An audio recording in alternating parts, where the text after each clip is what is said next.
이 오늘 말씀은 4장 1절 말씀이지만 사실상 3장 마지막에 연결해야 더 어울리는 내용상 어울리는 그런 내용입니다. 바울이 빌립보 교회의 새로운 권면을 시작하는 게 아니고요. 3장에 나오는 거짓 교사들의 교훈의 결론입니다. 오늘 말씀은. 앞에서 빌립보 교회가 거짓 교사들의 잘못된 교훈 때문에 흔들리지 말라. 거짓 교사들의 주장대로 우리는 육체를 따라 구원받은 것이 아니라 예수 믿음으로 구원이 이루어졌다. 이거 강조하면서 그러니 육신적인 자랑거리를 내세우지 말고 오직 예수님의 고난과 부활을 본받아야 된다. 그렇게 말씀하죠. 오늘 말씀의 시작은 그러므로예요. 그러니까 앞에서 이야기한 그 내용을 바로 이어서 말씀한 하늘의 시민권을 가진 사람, 예수님의 재림을 기다리는 사람은 믿음 안에서 굳게 서야 한다. 그러니까 3장의 결론으로 보면 훨씬 더 잘 맞습니다. 사실 세상 살면서요, 정말 믿음이 흔들리지 않는다는 게 참 어렵습니다. 믿음의 방식으로, 믿음의 마음으로, 믿음의 자세로 세상 사람들과 함께 어울려 살면서 선으로 악을 이긴다는 것 자체가 힘든 일이에요.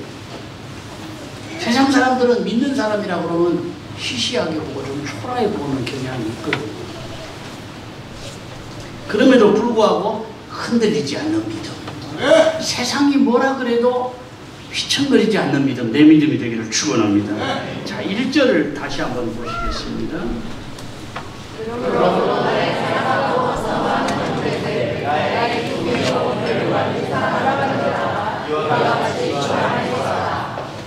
지금까지 바울이 빌립보 교회를 향한 호칭이 간단하게 형제들아, 또 나의 형제들아, 그렇게만 했어요. 그런데 오늘 말씀에 보면 길어요. 나의 사랑하고 사모하는 형제들, 나의 기쁨이요 면류관이 사랑하는 자들아. 그냥 나의 형제들아, 지금까지 그렇게만 했는데 왜 이렇게 장황하게 했느냐. 빌립보 성도들을 향해 사랑하는 마음과 기대하는 마음이 포함된 표현입니다. 여기 사랑하고 라는 말은 아가페에서 나온 말인데, 아가페이토스, 또 이 사모하는이라는 말은 에피포데토스.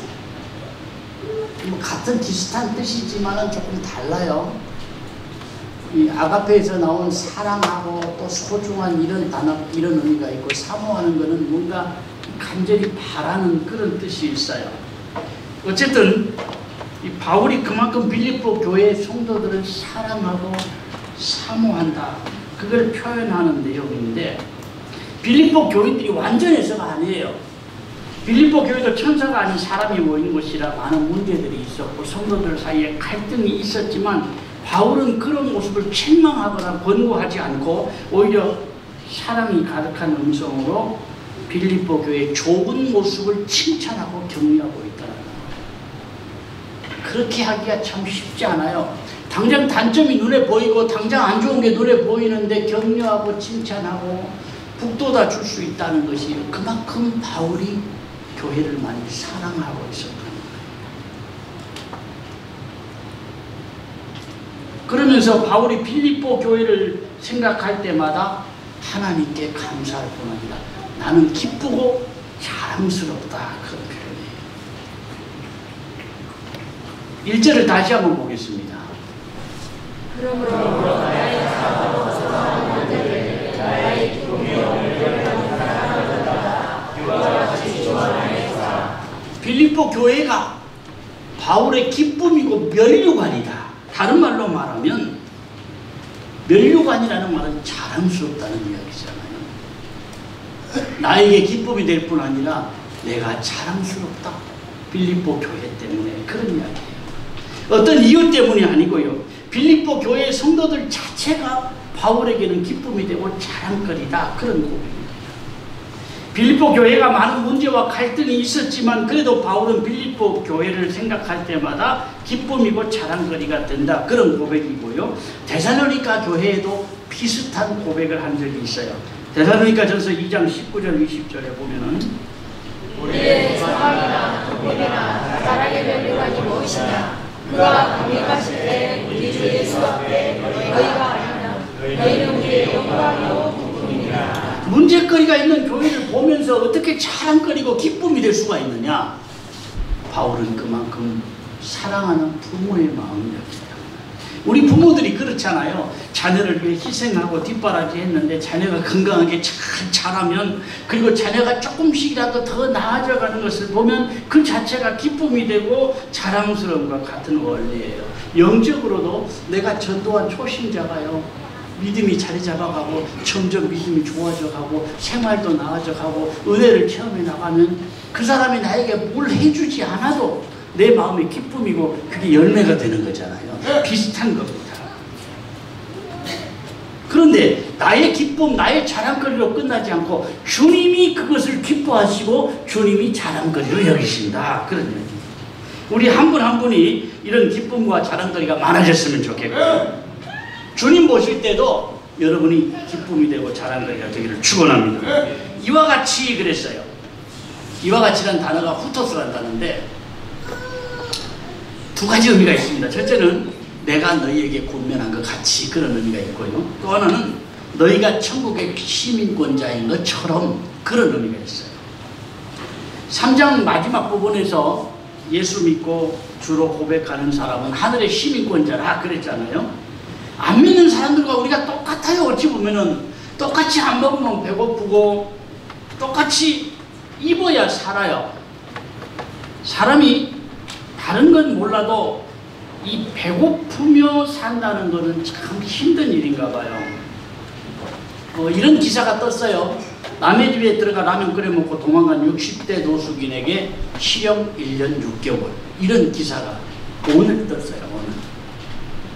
이게 뭔가 라면 하나 훔쳐 먹었다고 어떻게 1년 6개월을 이 교도소를 보내느냐. 그러고 이제 봤더니 저 울산에서 일어난 일인데, 한 주택에 들어가서 사람이 없는 걸 보고 주방에 라면이 있으니까 그걸 끓여 먹고 나온 거예요. 거기서 끝나지 않고 양산에 있는 한 식당에 들어가서 창고 뒷문으로 들어갔대요. 또 거기는. 그래서 냉장고에 있던 닭발, 라면 이런 것들을 꺼내서 주방에서 조리해서 소주 한잔하고 또 갔대요. 뭐 훔쳐간 건 아니거든요. 이 교도소에서 출소한 지 얼마 안 돼서 노숙하며 지나다가 배가 고프면 사람 없는 식당이나 집에 들어가서 이렇게 먹고 나오고 이걸 8차례를 했다는 거예요. 피해이 많지는 않아요. 해봐야 뭐 라면 한 개 먹고 닭발 꺼내서 뭐 어떻게 조리해서 먹고 소주 한 병 꺼내 먹은 정도니까. 그런데 과거에 여러 차례 처벌을 받았대요. 그런데도 출소한 지 한 달도 되지 않아서 8차례나 이렇게 남의 집에 들어가고 남의 식당에 들어가서 먹고 나오고 무전 취식으로 1년 6개월 선고를 받았어요. 어쩌면 이 사람의 마음은 당장 배가 고프기도 하지만 차라리 들어가면 먹을 거 끼니마다 나오잖아요. 밖에서 배고프게 지낼 일이 없겠다 싶어서 그랬는지도 모르는데 어쨌든 마음이 좀 씁쓸했어요. 사람에게 먹고 사는 문제는 참 중요하다. 당장에 배가 고픈데 어쩌겠느냐, 그럴 수도 있지만 사실 마음이 잘못된 거죠. 그러나 얼마나 배가 고팠으면 남의 집 들어가서 라면 하나 훔쳐 먹고 뭐 먹을 것 좀 훔쳐 먹었다고 이렇게까지 처벌을 받아야 되느냐, 좀 안타까운 생각이 들더라고요. 어쨌든 우리도 똑같이 먹고 사는 문제를 겪어야 됩니다. 안 믿는 사람이나 믿는 사람이나 하늘의 시민권자, 천국 백성 아무 상관이 없어요. 먹어야 돼요. 역시는 입어야 돼요. 당장 살아야 돼요. 그래서 어찌 보면 똑같이 보입니다만 우리는 근본적으로 하늘나라 백성이고 하늘의 시민권을 가진 사람이다. 그래서 천국 백성답게 살라, 그런 권면입니다. 주 안에 서라는 말은 한마디로 믿음이 흔들리지 말라는 말씀인데 확실한 믿음 가지라는 거예요. 왜냐하면 우리 생각을 악한 영의 역사가 틈을 탑니다. 네가 하나님 사랑받는 자니 왜 그렇게 힘들게 살아? 그렇게 믿음으로 산다고 달라진 거 있어? 기도한다고 뭐가 달라진 거 있어? 나아진 거 있어? 자꾸 흔들어요. 여러분, 우리가 힘든 여건 속에서도 어찌 보면 큰 변화가 없어도 우리 믿음만큼은 흔들리지 않으시길 바랍니다. 왜냐하면 하나님은 확실한 것은 그래요. 모든 것이 합력하여 선을.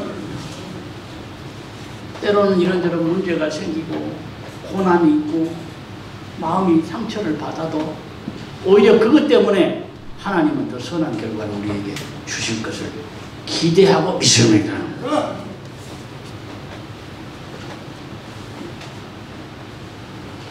기도가 있는 가정은 결단코 망하지 않습니다.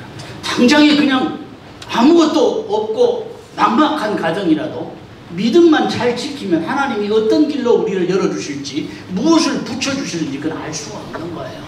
가난한 사람이 평생 가난하게 살라는 법 없고요. 부자가 평생 부자로 살라는 법 없어요. 있던 재산 날아가려고 하면 한순간이거든요. 또 힘들게 꼬불꼬불 왔는데 시온에 데려가 있더라는 거예요.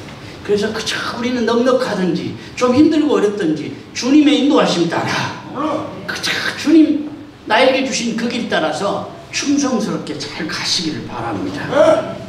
믿음으로 살다가 우리가 때로 하나님 밖에서 문제를 해결하려고 할 때가 있어요. 그런데 그때는요 당장 되는 것 같아요. 더 복잡하고 막혀요. 그래서 힘들수록 지켜야 되는 게 뭐냐? 원리 따라. 조금 이상한 말로 꼼수를 쓰지 말라는 거예요. 인생살이도 그렇고 교회도 그렇고 노예도 그렇고 꼼수를 쓰지 말자. 원리 따라 하면 어려운 것 같아도 오히려 그 길이 평탄한 길이 되고 조금 힘드는 것 같아도 그 길이 형통한 길이 되고 욕을 먹는 것 같아도 원리를 따라 살면 하나님께서 순탄하고 평탄한 길을 우리에게 주실 줄로 믿으시기 바랍니다. 때로 믿음 생활하고 교회 생활에도 어려움이 올 수 있는데 확실한 믿음, 소망 이것만큼은 잃지 말아야 돼요. 이스라엘에는요 감람나무가 1000년 되고 2000년 된 감람나무가 아직도 있다고 해요. 겟세마네 동산에는 3000년 된 감람나무도 있다는 거예요. 우리 믿음의 사람은 성전 안에 심겨진 감람나무와 백향목같이 든든한 기둥처럼 쓰임받아야 될 사람들이에요. 이솝의 우화에 이런 이야기가 나옵니다. 붉은 소, 검은 소, 얼룩소. 다 기억 못해도 괜찮습니다. 어쨌든 세 마리 소가 있었어요. 근데 언제나 이것들이 같이 다녀요. 붉은 소, 검은 소, 얼룩소. 사자가 이것들을 잡아먹고 싶은데 사자가 공격을 하려고 하면 세 마리가 어떻게든지 이 사자를 공격을 해서 사자가 도저히 잡아먹을 수가 없어요. 그럴 때 하루는 혼자 있는 얼룩소에게 사자가 가서 야 붉은 소가 지가 제일 힘이 세다고 그래. 그 말을 듣는 얼룩소가 기분이 좀 안 좋습니다. 다음에는 붉은 소와 검은 소를 찾아가서 얼룩소가 자기가 기운이 제일 세다고 그래. 이야기를 해줍니다. 그 말을 들은 두 마리 소가 얼룩소가 건방지네. 그런데 그 가운데 붉은 소가 화가 되게 나는 거예요. 내가 더 힘이 센데 지가 세다고 그래. 그래서 얼룩소가 붉은 소와 싸움을 합니다. 검은 소가 그러지 말라고 서로 싸우지 말라고 말리는데 그래도 두 사람이 서로에게 들은 말이 있기 때문에 죽기 살기로 싸워요. 두 소가 다 뿔이 부러질 만큼 죽기 살기로 싸워요. 그날 이후로 세 마리 소는 같이 다니지 않았어요. 그래서 사자는 소들을 한 마리씩 맛있게 먹었다는 이야기입니다. 이솝의 우화에 나오는 이야기예요. 이솝이 상당히 우리에게 이 좋은 교훈들을 많이 주잖아요. 동물 이야기를 통해서. 든든한 믿음의 사람이에요. 은혜에서 온 교회예요. 그런데 하찮은 것 때문에 흔들리고 무너질 수 있더라는 거예요. 내가 믿음으로 살고 주님 기뻐하시는 길 가면 하나님이 인정하시고 사람들이 다 가지고 박수를 보낼 것이다. 그런 생각하지 마. 주변 사람들 때문에 내가 믿음의 길, 선한 길 가다가 낙심하지 않으셨으면 좋겠습니다. 바울은 온갖 박해 시련 다 당하면서도 확실한 믿음과 함께 내일의 소망이 확실했게 흔들리지 않았어요. 사람들에게 때로는 매를 맞고 배가 고파서 굶고 돌에 맞아 죽을 지경이 되어도 흔들리지 않은 것이 바로 확실한 믿음과 소망 때문에. 항구에 정박해 있는 배는 안전합니다. 그러나 항구에만 있는 배는 더 이상 배가 아니잖아요. 믿음의 사람은 어려워도 힘들어도 주님 원하시는 길을 가야 한다. 아멘. 주님 주신 약속과 가슴에 꿈을 품고 최선을 다해 땀을 흘리면 주님 형통한 길로 인도해 주실 줄로 믿습니다. 결론적으로 주 안에 서라. 3장의 전체 결론은 주 안에 서라입니다. 이 서라는 단어가요, 어떤 단어냐면 스테고 이런 단어인데, 그냥 서라는 단어가 아니에요. 확고하게 흔들리지 말고 굳게 선다, 그런 뜻이 있어요. 이 초소를 지키는 군인이 졸려 좀 자자 그러고는 잘 수 없는 거잖아요. 내가 자면 부대원들이 다 죽을 수 있으니까 아무리 졸려도 그걸 참고 버티는 거예요. 바로 그걸 이야기하는 겁니다. 마라톤을 뛰는 선수가 저기 결승점인 거예요. 그런데 너무 피곤해, 너무 힘들어, 그러면서 거기서 그만둘 수가 없는 거예요. 이것과 같은 원리입니다. 우리 믿음의 사람도 그런 마음으로 든든히 서야 한다. 그게 바로 이 서라는 의미에 포함되어 있는